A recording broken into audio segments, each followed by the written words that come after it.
I knew my life in Crescent Ridge.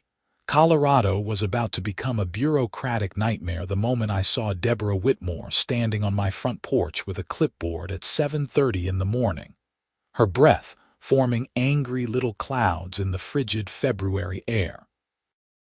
I'm Aaron Yates, and I'd been living in the Pine Valley Estates subdivision for 3 years without major incident.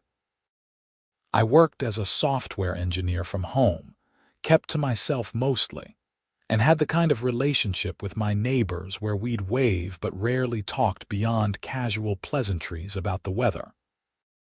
The HOA had always been present, but not particularly intrusive, until Deborah got elected as president 6 months earlier.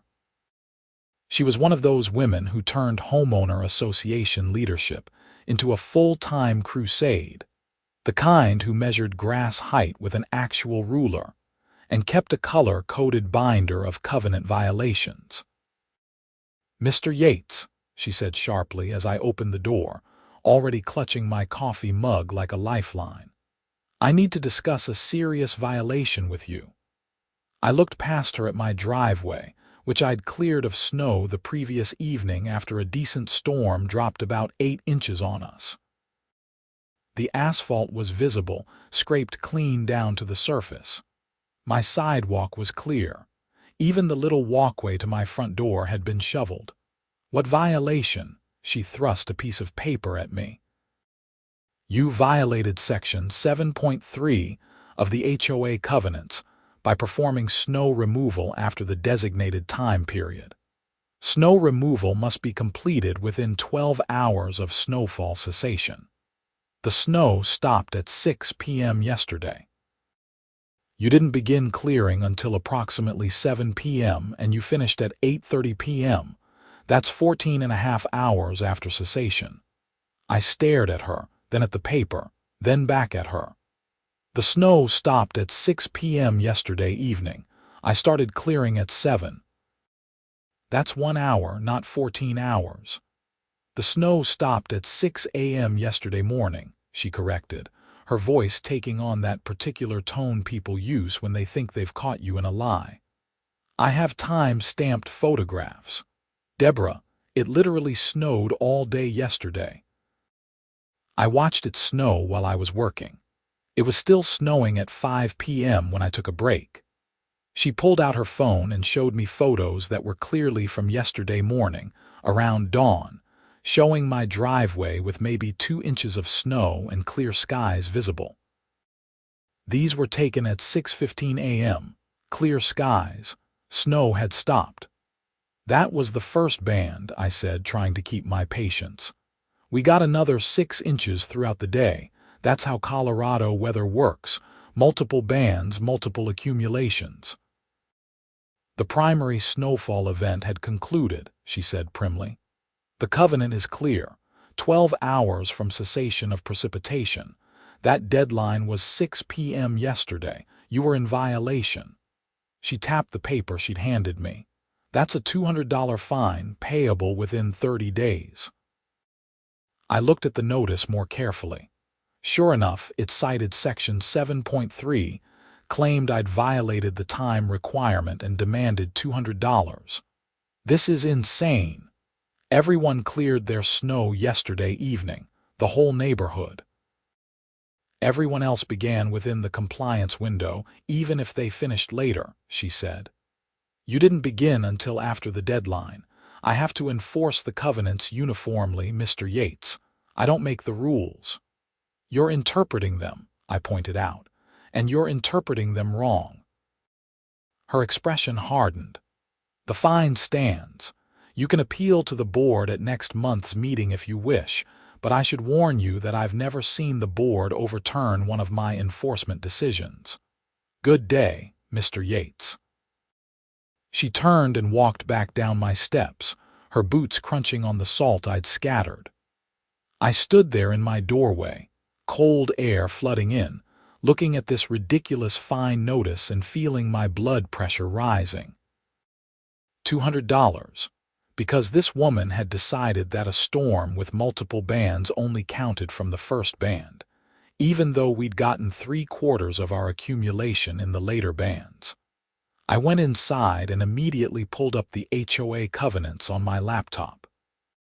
Section 7.3 did indeed require snow removal within 12 hours of the end of a snowfall, but it said nothing about how to measure multi-band storm systems.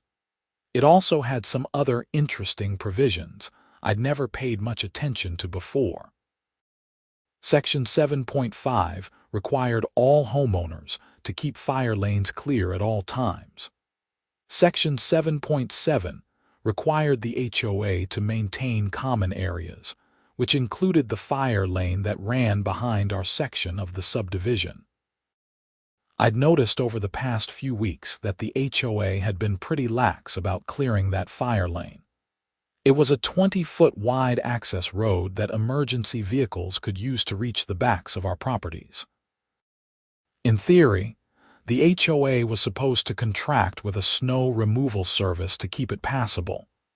In practice, they'd been letting it accumulate. An idea started forming in my head. Probably not my most mature moment, but I was angry and caffeinated and staring at a $200 fine for something completely unreasonable. I spent the morning researching. Colorado HOA law was actually pretty specific about certain things. HOAs had to follow their own covenants uniformly. They couldn't selectively enforce rules against some homeowners while ignoring the same violations by others, or by the HOA itself. And fire lane maintenance wasn't optional. It was a safety requirement with actual legal teeth. I took my lunch break to walk the fire lane. It ran along the back of about 30 properties in our section, providing emergency access. The last time it had been plowed was probably 3 storms ago. There was easily 16 inches of packed snow across its entire width, with drifts against the fences reaching 3 feet in places. No fire truck was getting through there. No ambulance. Nothing bigger than maybe a snowmobile. I pulled out my phone and took extensive photos, making sure to capture the depth of snow, the complete lack of vehicle tracks, and the fence line to prove this was definitely the fire lane. I checked the covenant again. Section 7.5 didn't give the HOA 12 hours. It said fire lanes must be kept continuously passable for emergency vehicles. It also said that homeowners were prohibited from blocking fire lanes in any way. That gave me pause. If I just let it stay blocked, wasn't I violating the covenant too? But then I read more carefully. The covenant prohibited homeowners from blocking fire lanes. It required the HOA to maintain them. I wasn't blocking anything. The HOA was failing to maintain it. 2 different things. I called a lawyer friend of mine, Marcus, who didn't specialize in HOA law but knew enough general property law to give me a reality check. "Let me get this straight," he said after I explained the situation. "They fined you for being a couple hours late on snow removal, but they haven't maintained the fire lane in weeks." "That's the situation," I confirmed. "And you want to just let it stay blocked?" "I want to point out their hypocrisy," I said. "If they're going to enforce the letter of the covenant against me for something trivial, they should be following it themselves for something actually important." Marcus was quiet for a moment. "Aaron, I get that you're pissed, but fire lanes are serious. If someone has an emergency and the fire department can't get through, the fire department can get through the front," I pointed out. "Every house has street access. The fire lane is secondary access, and I'm not preventing the HOA from clearing it. I'm just not going to clear it myself, and I'm not going to remind them that they should." "You're playing with fire," Marcus said. Pun intended. "So what should I do? Pay a bogus fine? You should appeal it through proper channels. Document everything. Show up at the board meeting with weather data proving it was a multi-band storm. Be the reasonable one." That was probably good advice. I should have taken it. Instead, I sent a certified letter to the HOA board that afternoon.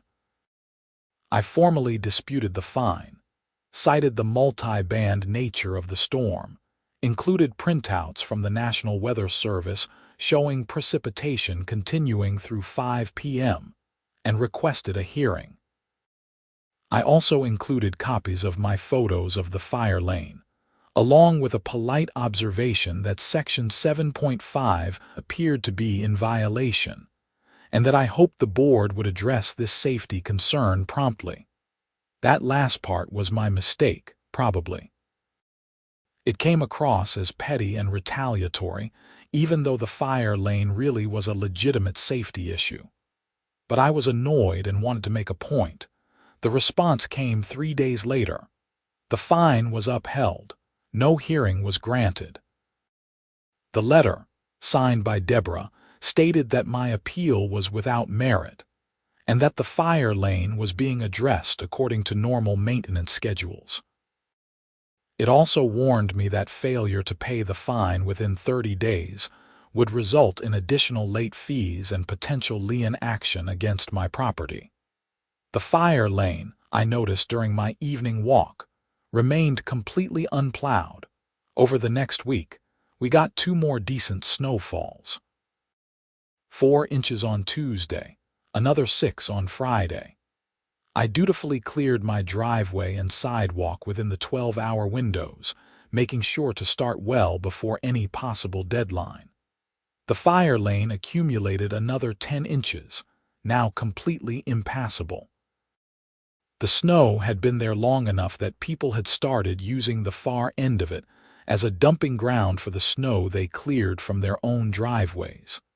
Large piles of plowed snow encroached from both sides, narrowing what little path remained. I documented everything. Photos every other day, time stamped. Measurements using a yardstick. I even filed a complaint with the HOA through their official online portal, citing Section 7.5 and requesting immediate remediation of the fire lane condition. The response, again from Deborah, stated that the fire lane was adequately maintained for seasonal conditions and that my complaint was noted. The 30-day deadline for my fine arrived. I didn't pay it. Instead, I sent another certified letter stating that I was withholding payment pending resolution of the HOA's violation of Section 7.5, which I argued was a material breach of the covenants creating an unsafe condition.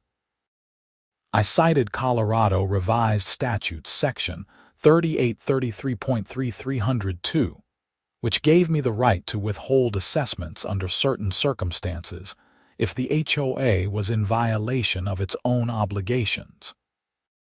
That probably wasn't the smartest legal strategy, and I'm sure Marcus would have told me so if I'd asked him, but I was committed now. 2 days later, I got a late fee notice, $50 added to my $200 fine, and a tersely worded letter stating that my continued obstruction of legitimate HOA governance was unacceptable. The fire lane got another 8 inches from a midweek storm. We were well into March now, and Colorado spring was doing its usual bipolar routine of sun and snow in random rotation. The fire lane was now basically a ski run. I watched one morning as a teenager actually sledded down a drift that had formed where it sloped toward the drainage area. I sent my weekly documentation to the HOA. Photos, measurements, formal complaints. Each time, I got a dismissive response. Then things got interesting. I was working from home on a Thursday morning in the middle of a video call with my team when I heard sirens. Lots of sirens. I muted my mic and looked out my window to see an ambulance and a fire truck racing up our street. They stopped 4 houses down from me at the Morrison place. Harold Morrison was an older guy, probably in his 70s, who lived alone after his wife passed away a few years back. I watched the EMTs rush inside with their equipment. The fire truck crew stood by, ready to assist. Everything seemed to be happening at the front of the house, street side. The emergency vehicles had no trouble accessing the property. I felt a knot in my stomach anyway. This was exactly the scenario Marcus had warned me about, if they needed the fire lane access for some reason. But they didn't. After about 20 minutes, they brought Harold out on a stretcher, loaded him into the ambulance, and drove away with lights and sirens. The fire truck followed shortly after. I later learned from another neighbor that Harold had a heart attack but was going to be okay. They got to him quickly, got him stabilized, and the front street access had been perfectly adequate. I felt relieved but also conflicted. My point had been to highlight the HOA's hypocrisy, not to actually endanger anyone. The fire lane was secondary access, true, but it existed for a reason. I spent that evening seriously considering just clearing the damn fire lane myself. I had a decent snow blower. It would take me a few hours, but I could probably make it passable. Then I got another letter from the HOA. This one informed me that my fine and late fee, now totaling $250, were being escalated to collections. I had 10 days to pay, or they would file a lien against my property and pursue legal action to recover the debt plus legal fees. My sympathy for the HOA's position evaporated.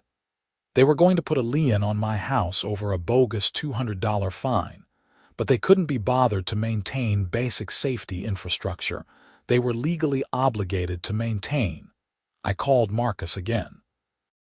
"They're threatening a lien," I told him. "Of course they are," he said. "That's how HOAs operate. Aaron, seriously, this has gone too far. Just pay the fine and move on with your life. $250 isn't worth this stress." "It's the principle," I said. "Principle doesn't matter when they put a lien on your house and tank your credit rating," Marcus countered. "Look, you want to fight this properly. I can refer you to an attorney who actually handles HOA disputes, but it's going to cost you more than the fine, and you'll probably lose anyway." HOAs have a lot of power in Colorado. "What about their violation of the fire lane requirement?" "You can report it to the fire marshal," Marcus said. "That's the proper channel. Let the authorities handle it." That was actually a good idea. I should have thought of it earlier. I called the Crescent Ridge Fire Department the next morning and asked to speak with someone about a fire lane access issue.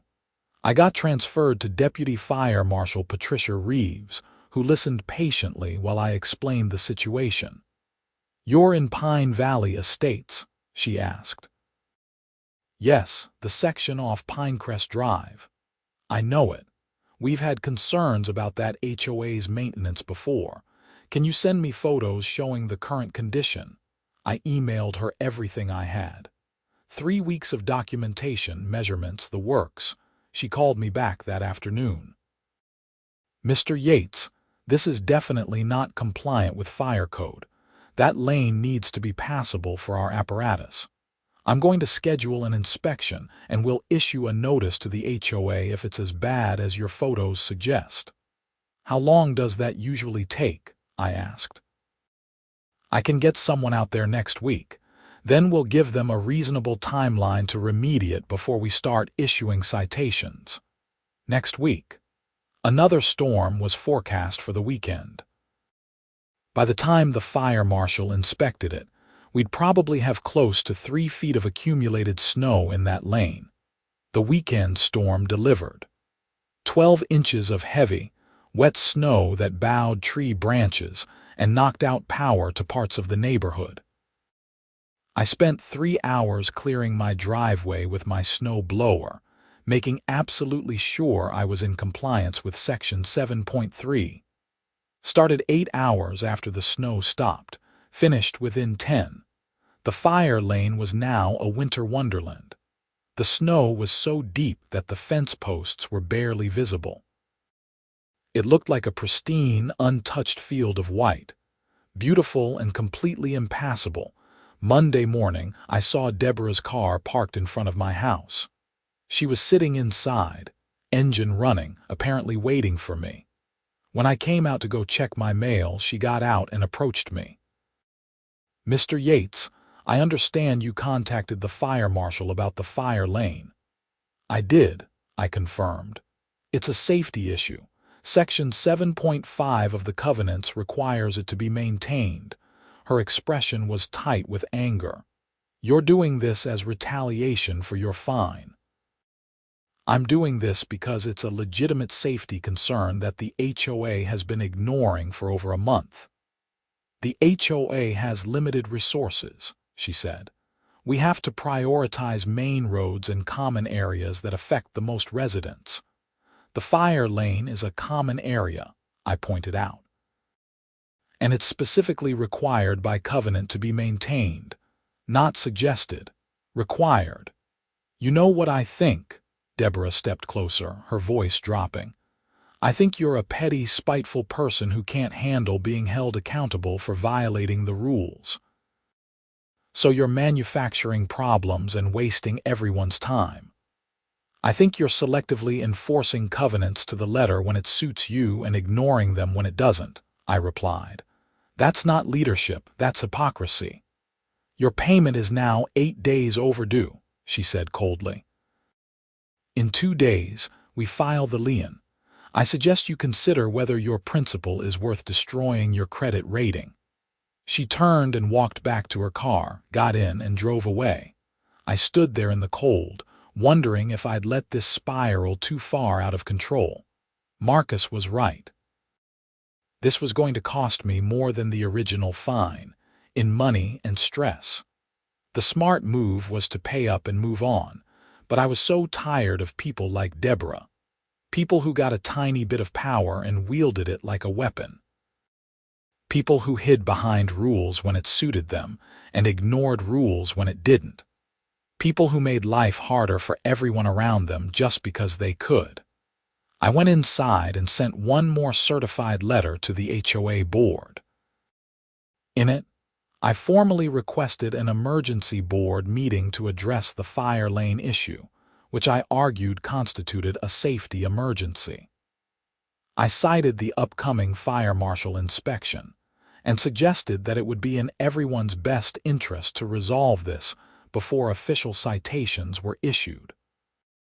I also included a detailed timeline of my complaints, their responses, and the ongoing neglect of the issue. And I still didn't pay the fine. The fire marshal inspection happened on Wednesday. I watched from my window as Deputy Marshal Reeves and another official walked the entire length of the fire lane, taking photos and measurements, consulting clipboards. At one point, they tried to drive a fire department vehicle down the lane and couldn't even make it 20 feet before getting stuck in the deep snow. That evening, I got an email from the HOA. There would be an emergency board meeting on Saturday to discuss compliance issues. Homeowners were invited to attend. The lien notice arrived Friday. Official, legal, filed with the county. $250 plus an additional filing fee, now totaling $325, secured against my property. I felt sick looking at it. This had real consequences now. When I eventually sold my house, this would have to be resolved. It would show up on title searches. Marcus had been right all along, but I'd come this far. I printed out everything. My original fine notice with its absurd interpretation of a multi-band storm. My documentation of the fire lane over 6 weeks. The covenant sections they were violating. The fire marshal's inspection report, which I'd requested and received a preliminary copy of. It confirmed that the fire lane was not compliant with fire code, and that the HOA had been issued a notice to remediate within 30 days or face citations, starting at $500 per day. Saturday's board meeting was held at the clubhouse, a small community building near the entrance to Pine Valley Estates. I arrived 15 minutes early and found the place already half full. Apparently word had spread that there was drama brewing. The board consisted of 5 members. Deborah as president, a guy named Ron Carpenter as vice president, a woman named Linda Chen as treasurer, and 2 at-large members I didn't know well. They sat at a table at the front of the room, looking official and slightly nervous. Deborah called the meeting to order. We have several agenda items today, but first I want to address the situation regarding the fire lane maintenance issue that has been brought to our attention. Brought to your attention 6 weeks ago, I said from my seat. She gave me a sharp look. Homeowner comments will be taken at the appropriate time, Mr. Yates. The meeting proceeded with typical board business. Financial reports, approval of previous meeting minutes, discussion of upcoming landscaping contracts for spring. I sat there, patient, waiting. Finally, Deborah addressed the fire lane. The board has received notice from the fire marshal regarding the condition of the fire lane in Section B. We take this matter seriously and have authorized emergency snow removal to bring the lane into compliance. The work will be completed this week. 6 weeks too late, I said. Mr. Yates, you're out of order. I've been filing complaints about this since early February, I continued, standing up. I've sent photos, measurements, formal requests for remediation. Every single one was dismissed. Now that the fire marshal is threatening citations, suddenly it's being handled. But somehow I'm being fined and having a lien placed on my property for being a couple hours outside your arbitrary interpretation of snow removal deadlines. Ron Carpenter leaned forward. Mr. Yates, the fine issued to you was for a clear violation of Section 7.3. That's separate from the fire lane maintenance issue. Is it? I pulled out my documentation. Because Section 7.5 says the fire lane must be continuously passable, not passable within 12 hours. Not passable when it's convenient, continuously passable. The HOA has been in violation of that for 6 weeks. Meanwhile, I was supposedly in violation of 7.3 for starting my snow removal 1 hour after a multi-band storm temporarily paused. I walked up to the front and laid my printouts on their table. Weather service data showing precipitation throughout the day in question. Photos of the fire lane with dates and timestamps. The fire marshal's report. The HOA is holding me to an unreasonable, hyper-technical interpretation of a covenant while completely ignoring your own obligations under a much more serious section. That's selective enforcement, and it's not legal in Colorado. Linda Chen, the treasurer, had been flipping through my documentation. Deborah, this weather data does show continuous precipitation on the date of Mr. Yates's violation. It shows intermittent precipitation, Deborah corrected. The primary accumulation event concluded at 6 a.m. That's not how anyone reasonable would interpret a multi-band storm, I said. Ask anyone in this room. We all cleared our snow that evening because that's when the actual storm finished. You're manufacturing a violation because you can. This is ridiculous, Deborah said. The fine stands.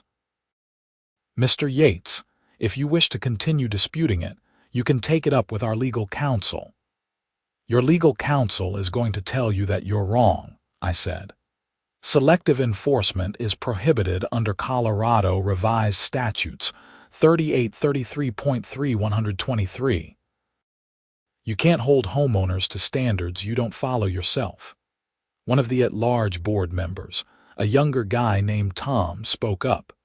I actually think he has a point. We've been pretty lax about the fire lane, and the fire marshal's report is pretty damning. The fire lane is being addressed, Deborah said firmly. After 6 weeks and only because of an official inspection, I said.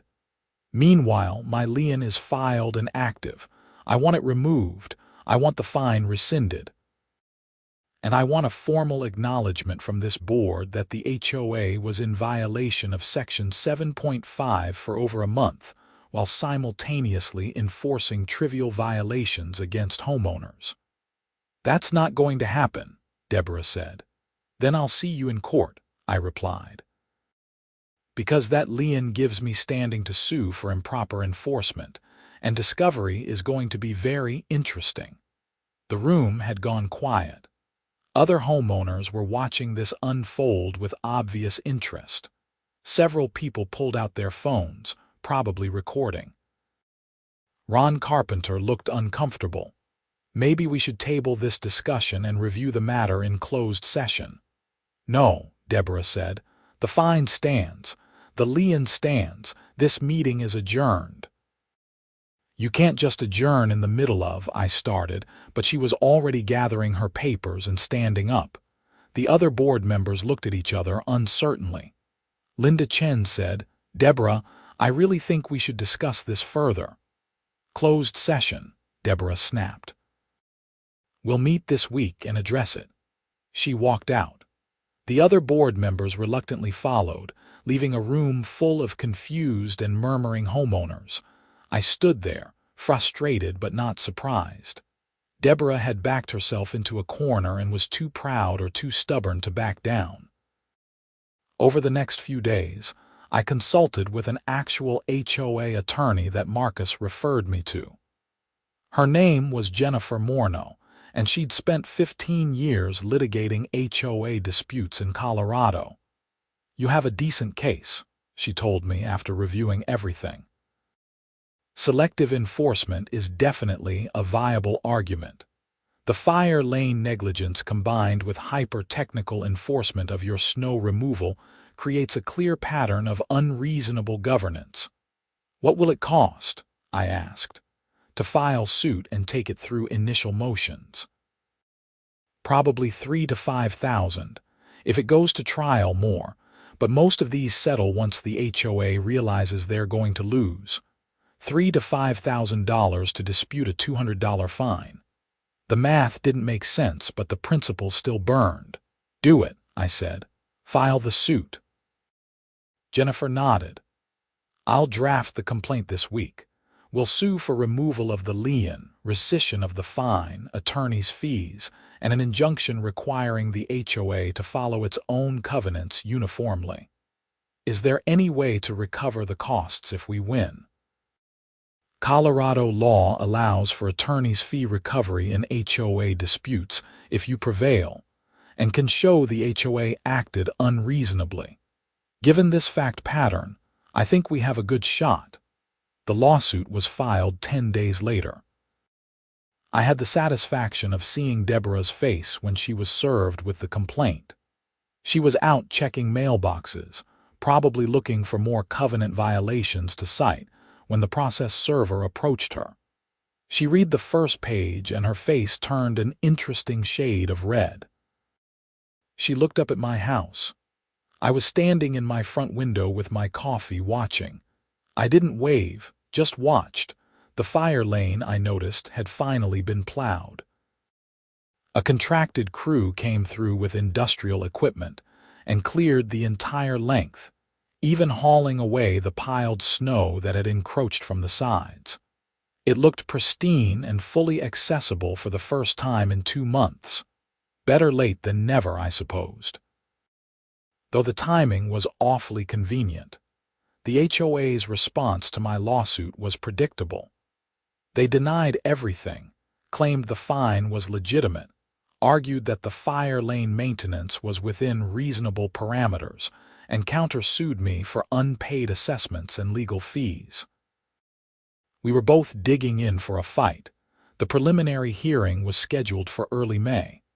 Spring had fully arrived by then. The snow mostly melted except for shaded north-facing slopes. The fire lane was clear and dry, as though the winter's neglect had never happened. But I had my photos, my documentation, my timeline. Jennifer was confident. "Their countersuit is weak," she told me. "You can't sue for unpaid assessments when the assessment itself is under legitimate dispute. And their argument about the fire lane is going to fall apart the moment we show the fire marshal's report." The hearing was before Judge Raymond Torres, an older Hispanic man with a reputation for no-nonsense rulings. Both sides presented their arguments. The HOA's attorney, a slick corporate type named Bradley Hoffman, argued that I was a vexatious homeowner who refused to accept legitimate enforcement and was wasting the court's time. Jennifer countered with the documentation. The weather data showing continuous precipitation. The photos of the fire lane spanning 6 weeks. The fire marshal's report confirming code violations. The timeline of my complaints and the HOA's dismissive responses. Judge Torres looked at Deborah, who'd come to the hearing. "Miss Whitmore, you're the HOA president?" "Yes, Your Honor," she said. "Can you explain why the fire lane was left unplowed for 6 weeks while you were issuing fines for snow removal that was, at most, a few hours outside your compliance window?" "We have limited resources, Your Honor. We have to prioritize." "The covenant doesn't say the fire lane should be maintained when convenient," the judge said. "It says it must be continuously passable. That's not a suggestion, it's a requirement. And you're the HOA. You wrote these covenants, or at least you're enforcing them. You don't get to pick and choose which ones matter." Bradley Hoffman tried to interject. "Your Honor, the HOA maintains discretion in interpreting. Discretion doesn't mean arbitrary." Judge Torres cut him off. "I'm looking at weather data here that clearly shows precipitation continuing throughout the day," Mr. Yates was cited. "Yet you determined the snowfall ended at 6 a.m. based on what, exactly?" Deborah looked flustered. "There was a break in the snowfall." The covenant requires reasonable interpretation," the judge said. "Not hyper-technical enforcement designed to generate fine revenue, and certainly not selective enforcement where the HOA ignores its own obligations while penalizing homeowners for trivial timing issues." He looked at both attorneys. "Here's what's going to happen. The fine is rescinded. The lien is removed immediately. The HOA will pay Mr. Yates's reasonable attorney's fees to be determined after submission of billing records. The counter-suit for unpaid assessments is dismissed with prejudice." I felt a surge of relief and vindication. Judge Torres wasn't done. "Furthermore, I'm ordering the HOA to conduct a comprehensive review of all its covenant enforcement actions over the past year and report back to this court with any other instances of selective or unreasonable enforcement. If I find a pattern of this behavior, we're going to have a much longer conversation about HOA governance in Pine Valley Estates." Bradley Hoffman looked like he wanted to argue but wisely kept his mouth shut. "Anything else?" the judge asked. "No, Your Honor," Jennifer said quickly, before the HOA could object. "Then we're adjourned. Miss Whitmore, I suggest you read your covenants more carefully and enforce them fairly going forward." We walked out of the courthouse into bright May sunshine. I felt like I'd been holding my breath for 3 months and could finally exhale. "That went well," Jennifer said with a satisfied smile. "Judge Torres doesn't like HOAs that abuse their power. You got lucky drawing him. What happens now? They'll cut you a check for the attorney's fees." "I'll send them my billing. Given the clear ruling, they won't fight it. The lien will be removed from county records within a few days, and you're done." "What about Deborah?" I asked. "She's still the HOA president," Jennifer shrugged. "That's up to the homeowners. If you want her removed, you'd need to organize a recall election. That's a whole different process." I thought about it. Did I have the energy for that fight? Did I even care anymore? Over the next few weeks, I watched developments in Pine Valley Estates with detached interest. The judge's order requiring a review of all enforcement actions sent shockwaves through the HOA board. Apparently, I wasn't the only homeowner who'd been on the receiving end of Deborah's overzealous enforcement. Several other people came forward with complaints about unreasonable fines, selective application of rules, and general heavy-handed governance. A petition started circulating for Deborah's removal as president.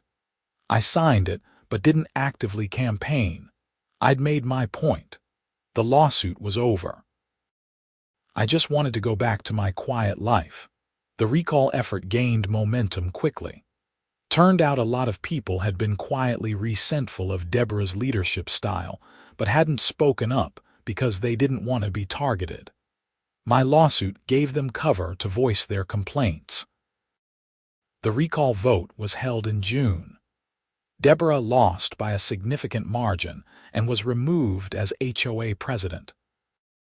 Ron Carpenter took over as interim president and immediately instituted new policies about covenant enforcement, warnings before fines, reasonable interpretation of ambiguous provisions, and transparent documentation of all enforcement decisions. I got my attorney's fees check in July. $3,800, which almost exactly covered Jennifer's billing. The lien was removed from my property records. Everything went back to normal. I ran into Deborah one time after that in the grocery store in late summer. She was in the produce section, examining tomatoes. I almost turned and walked the other way, but she'd already seen me. "Aaron," she said stiffly. "Deborah." Awkward silence. "I suppose you're happy," she finally said. "I'm not unhappy," I replied carefully. "I just wanted to be treated fairly." "You cost me my position," she said, her voice bitter. "I was trying to maintain standards to keep this community from falling apart, and you turned it into a personal vendetta. You fined me for being an hour late clearing snow from a multi-band storm," I said. "While ignoring a fire lane that was completely impassable for 6 weeks. That wasn't maintaining standards. That was being petty and selective." She looked like she wanted to argue but didn't. "I hope you're satisfied with yourself." She walked away, leaving her tomatoes unselected. I felt a mixture of emotions. Vindication, yes, but also a little sadness. Deborah had probably started with good intentions. Most HOA board members do. They want to maintain property values, keep the neighborhood nice, enforce reasonable standards. But something happens when you give certain people a little bit of power. They start seeing violations everywhere. They start measuring grass with rulers and timing snow removal with stopwatches. They forget that they're supposed to be serving their neighbors, not ruling over them. Life in Pine Valley Estates settled into a new rhythm under Ron's leadership. The fire lane was maintained all through the following winter. Snow removal requirements were interpreted reasonably. Fines became rare, usually issued only after warnings and opportunities to correct violations. The neighborhood felt less tense, less like we were all waiting for the Covenant police to show up with clipboards. I stayed on my property, worked my remote software engineering job, and generally kept to myself. But I'd learned something from the whole experience. Sometimes you have to stand up to unreasonable authority, even when it costs you time and money and stress. Sometimes principle actually does matter, not because of the specific outcome, but because someone needs to draw a line and say this far, no further. The fire lane stayed clear that winter. Every storm, the contracted service came through within hours and made sure it was passable. I'd walk back there sometimes, looking at the clean access road, thinking about how a stupid dispute over snow removal timing had spiraled into lawsuits and recall elections and hundreds of hours of stress. Was it worth it? I still don't know. The $200 fine seemed so trivial in retrospect. I could have paid it and moved on with my life. But it wasn't really about the money. It was about being treated fairly, about HOAs following their own rules, about holding leadership accountable when they abuse their authority. Marcus called me in December, almost a year after the initial fine. "I saw on the HOA Facebook group that you guys had another board election," he said. "Everything still running smoothly?" "Yeah," I said. "Ron got officially elected as president. Linda stayed on as treasurer. They're doing a good job. Things are actually pretty boring now." "Boring is good when it comes to HOAs," Marcus said. "You learned that the hard way." "I did," I admitted. "Hey, remember when you told me to just pay the fine and move on?" "I do," Marcus said. "And I still think that was good advice even though it worked out okay for you." "Probably," I agreed. "But at least the fire lane stays clear now," he laughed. "There is that. You might have saved someone's life, you know, if there'd been an emergency that needed rear access." "I hadn't thought of it that way." "Maybe. Or you might have just been stubborn and lucky," Marcus added. "Don't let it go to your head." We hung up and I looked out at the winter evening, snow falling gently in the streetlights. My driveway was clear. My sidewalk was clear. And out back, I knew the fire lane was clear too, maintained exactly as the covenant required. Sometimes you fight the system and lose. Sometimes you fight and win. And sometimes, rarely, you fight and actually make things better for everyone, even if that wasn't really your goal. I never became close friends with Ron or the new board members. I still kept to myself, worked from home, lived my quiet life. But there was a mutual respect there that hadn't existed before. They knew I'd hold them accountable. I knew they'd be reasonable. That balance worked. The house across the street from me went up for sale the following spring. A young couple moved in, Sarah and Michael, with a toddler and a dog. They introduced themselves shortly after moving in, friendly and enthusiastic about the neighborhood. "How's the HOA here?" Michael asked me. "The last place we lived had a nightmare HOA, fines for everything, super aggressive." I smiled. "It's actually pretty good now. The board is reasonable. Just follow the covenants, maintain your property, and you'll be fine." "That's a relief," Sarah said. "We were worried after our last experience." I almost told them the story, almost explained that it had taken a lawsuit and a recall election to get to this point, but I decided against it. They were starting fresh, no need to burden them with history. "You'll be fine," I assured them. "Welcome to the neighborhood." They settled in without incident. The HOA remained stable and reasonable. Life went on. I think about Deborah sometimes. Wonder if she learned anything from the experience, or if she just felt persecuted and misunderstood. Wonder if she's terrorizing some other neighborhood now, or if she stepped back from community leadership entirely. I never saw her again after that encounter in the grocery store. She moved out of Pine Valley Estates about 6 months after the recall, selling her house and disappearing from our community. Maybe that's for the best. Sometimes people aren't suited for leadership positions, even small ones like HOA boards. The power goes to their heads. They start seeing themselves as enforcers rather than servants of the community.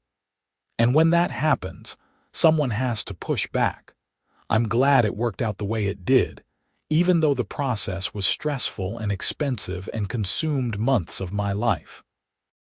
The alternative would have been to let Deborah continue down her path of hyper-technical enforcement and selective application of rules.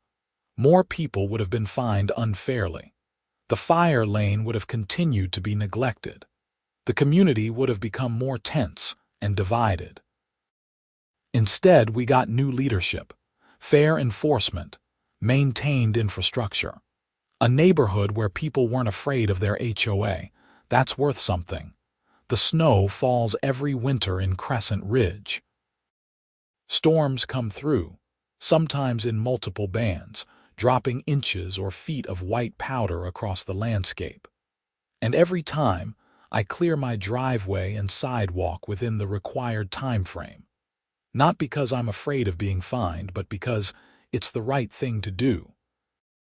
Because maintaining your property and contributing to the community is what good neighbors do.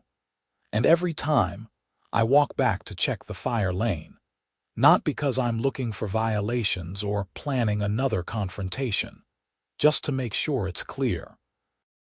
To make sure that if there's ever an emergency, if someone needs help, if the fire department or an ambulance needs rear access to the properties, the lane is passable.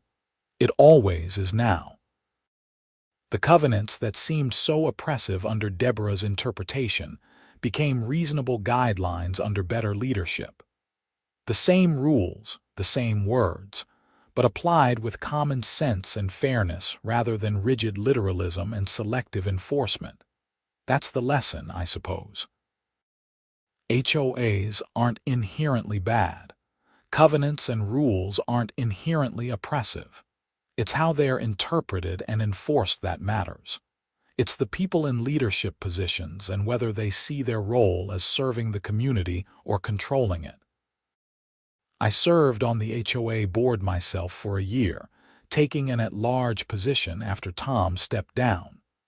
I wanted to make sure the reform stuck, that the reasonable enforcement policies remained in place. It was boring work, mostly reviewing architectural requests and approving routine maintenance contracts. Exactly as it should be. When my term ended, I didn't run for re-election. I'd done my part. The HOA was stable, fair, and functional. That was enough. Now I'm just another homeowner in Pine Valley Estates. I follow the rules. I maintain my property. I wave to my neighbors. I live my life.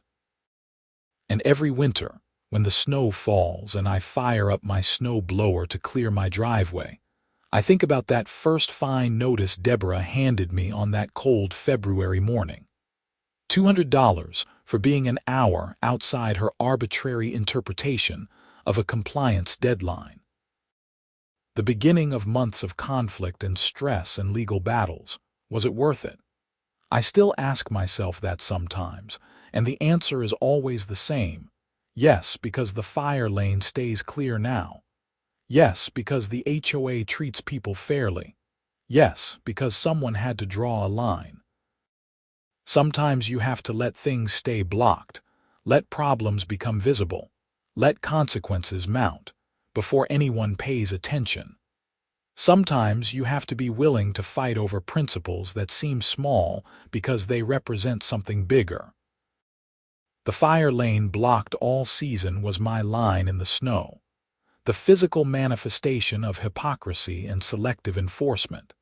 The evidence that forced everyone to acknowledge something was wrong. It's clear now, and has been for years.